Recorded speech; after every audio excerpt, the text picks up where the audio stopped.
ஓம் நமச்சிவாய! வணக்கம் நண்பர்களே! உங்கள் ஜோதிடர் தர்மராஜன். இன்று நாம் காண இருக்கும் தலைப்பு எதைப் பற்றி என்றால், செப்டம்பர் மாத பலன்கள் வரிசையிலே காலபுருஷ தத்துவப்படி 9வது ராசியான தனுசு ராசியை பற்றி இப்போ விரிவாக பார்க்கலாம். அதுக்கு முன்னாடி நம்ம சேனலை இப்போ தான் நீங்கள் முதல் முறையாக பார்க்குறீங்க அப்படின்னா, நம்ம சேனலை சப்ஸ்கிரைப் பண்ணுங்கள். கூடவே பெல் பட்டனையும் அழுத்துங்க.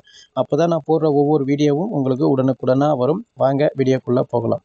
பொதுவாக செப்டம்பர் மாதத்தை பொறுத்த வரைக்கும் தனுசு ராசிக்காரவங்களை இந்த மாதம் உங்களுக்கு பெரிய ஒரு சிறப்பான பலன்கள் அப்படின்னு கூட சொல்லலாம். பாசிட்டிவான விஷயங்கள் நிறையா இருக்குது அப்படின்னு கூட பொதுவாக சொல்லலாம். அப்படி இருக்கும்போது வந்து பார்த்திங்கன்னா, சூரியனை பொறுத்த வரைக்கும் 9ஆம் இடம் பாக்கியஸ்தானத்தில் 17ஆம் தேதி வரையும் இருக்கிறாரு. 17ஆம் தேதிக்கு பிறகு 10ஆம் இடத்துல வந்து திக்பலத்தில் வலுவாக இருக்கிறாரு.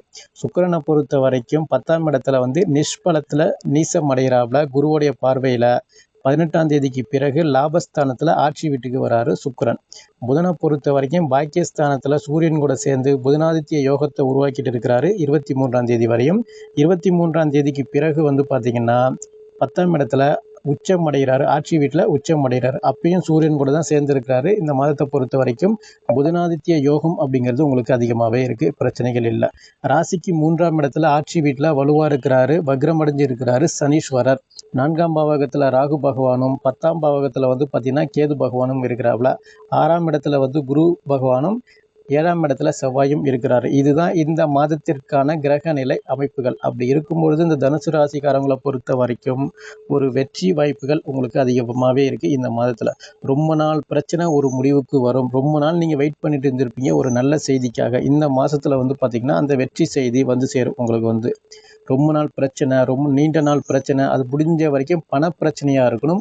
அந்த பணப்பிரச்சனைகள் இந்த மாதம் உங்களுக்கு சாதகமான முறை சூழ்நிலையில் உருவாகி உங்களை வந்து மகிழ்ச்சிகரமான ஒரு லைஃப் ஸ்டைலை உருவாக்கி கொடுக்குற அமைப்பில் இந்த மாதத்தில் உங்களுக்கு இருக்குது.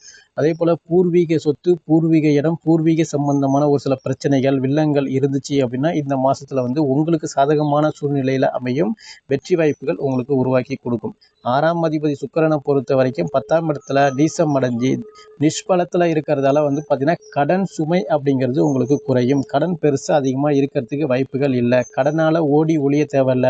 கடனால் செல்ஃபோன் ஆஃப் பண்ண தேவையில்ல. அதனால் பயந்துட்டு ஓடி ஒழியிற அமைப்பு இந்த மாதத்தில் பொறுத்த வரைக்கும் உங்களுக்கு அதிகமாகவே இருக்காது.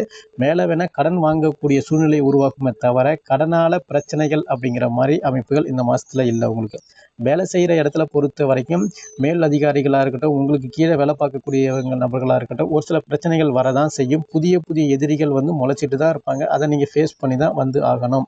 நான் இந்த வேலையை விட்டு புதிய வேலைக்கு நான் முயற்சி பண்ணுறேன் அப்படின்னு சொல்கிறவங்கள பொறுத்த வரைக்கும் முயற்சி பண்ணுங்கள். இந்த மாதத்தை பொறுத்த வரைக்கும் கோச்சார பலன்கள் உங்களுக்கு நல்ல அமைப்புகள் இருக்குது. புதிய வேலைக்கு நான் முயற்சி பண்ணிட்டு இருக்கேன் அப்படின்னு சொல்கிறவங்கள பொறுத்த வரைக்கும் புதிய வேலைக்கு நீங்கள் முயற்சி பண்ணிங்கன்னா கண்டிப்பான முறையில் வாய்ப்புகள் உண்டு.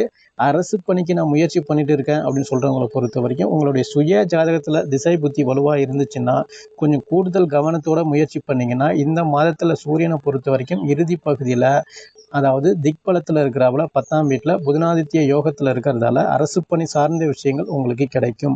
அரசு ஏற்கனவே நான் அரசு பணியில் தான் இருக்கிறேன் அப்படின்னு சொல்கிறவங்கள பொறுத்த வரைக்கும் நல்ல சம்பள உயர்வு, பதவி உயர்வு, உங்களுக்குன்னு ஒரு பேரு புகழ், வேலை செய்கிற இடத்துல ஒரு மதிப்பு மரியாதை உருவாகும். நல்ல வருமானங்கள் ஈட்டக்கூடிய அமைப்பில் இந்த மாதம் உங்களுக்கு வந்து இருக்குது.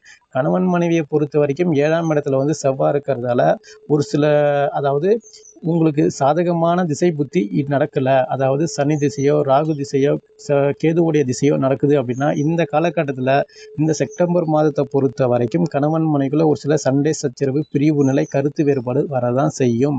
7ஆம் இடத்துல செவ்வாய் இருந்துச்சுனாவே வந்து கொஞ்சம் பகை வர்றதுக்கு வாய்ப்புகள் இருக்குது. முடிஞ்ச வரையும் கணவன் மனைவி சமாதான கொடியோடு சுற்றிட்டு இருக்கிறது ரொம்ப நல்லது. விட்டு கொடுத்து அனுசரித்து போனீங்கன்னா நல்லாயிருக்கும். காதலர்களை பொறுத்த வரைக்கும் 5ஆம் அதிபதி செவ்வாய் வந்து பார்த்திங்கன்னா 7ஆம் இடத்துல இருக்கிறதால காதல் வெற்றி பெறக்கூடிய வாய்ப்புகள் அதிகமாகவே இருக்குது.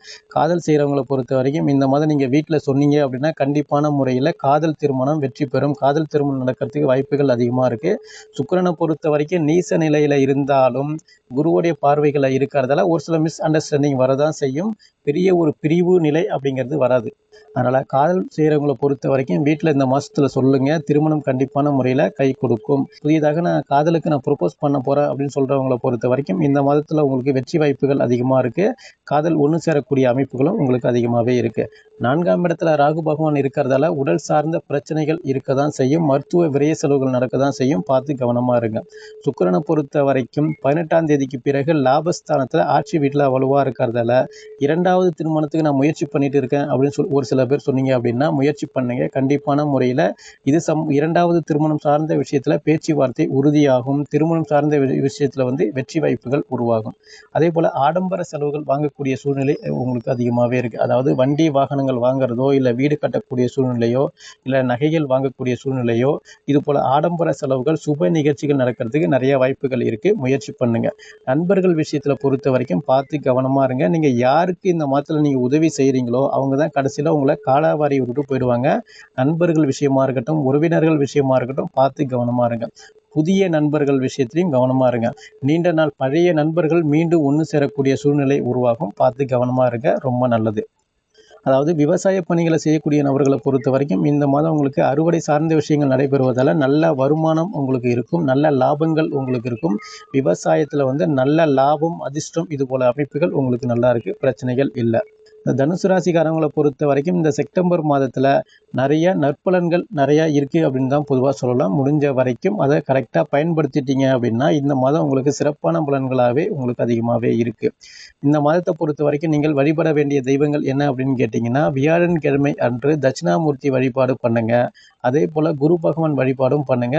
மேலும் மேலும் அதிக நற்பலன்கள் உண்டாகும் என்று கூறி மீண்டும் அடுத்த காணொளியில் உங்களை சந்திக்கின்றேன். நன்றி, வணக்கம். ஓம் நமச்சிவாய. வாழ்க வளமுடன்.